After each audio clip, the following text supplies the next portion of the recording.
আজ থেকে 3 বছর আগে মানে 2022 সালে খাকিদা বিহার চ্যাপ্টার বেরিয়েছিল। তারপরে এই মাসে মানে মার্চ মাসের 20 তারিখে মানে পরশু দিন খাকিদা বেঙ্গল চ্যাপ্টার রিলিজ করে। তো সেটা আমি মানে অ্যাকচুয়ালি এটা নেটফ্লিক্সে রিলিজ করে, তো সেটা আমি অলরেডি দেখে নিয়েছি। দেখার পরে সেটা আমি ভিডিও আমি অলরেডি চ্যানেলে আপলোড করে দিয়েছি।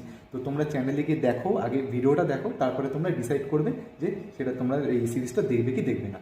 তবে এটা বলে দিই, এই সিরিজটা হচ্ছে নীরজ পান্ডের। আর নীরজ পান্ডেকে যদি তোমাদের মধ্যে কেউ যদি চিনে থাকো, তাহলে তোমরা জানবে যে নীরজ পান্ডের তরফ থেকে আমরা কত ভালো ভালো সিরিজ বা মুভি আমাদের কাছে ডেলিভার করেছে।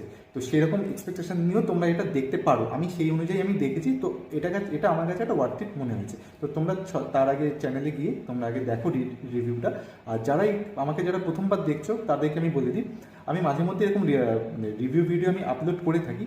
মানে কোনো হিন্দি মুভি বা কোনো হলিউড মুভি আমি আপলোড করে থাকি, সিরিজ বা মুভি যাই হোক, সেটার উপর রিভিউ ভিডিও আমি দিয়ে থাকি। তো তোমরা আগে চ্যানেলে যাবে, গিয়ে তোমরা আগে ভিডিওগুলো আগে দেখো। যদি তোমাদের ভালো লাগে তাহলেই তোমরা চ্যানেল সাবস্ক্রাইব করো। তাহলে দেখা হচ্ছে পরের শর্টসে।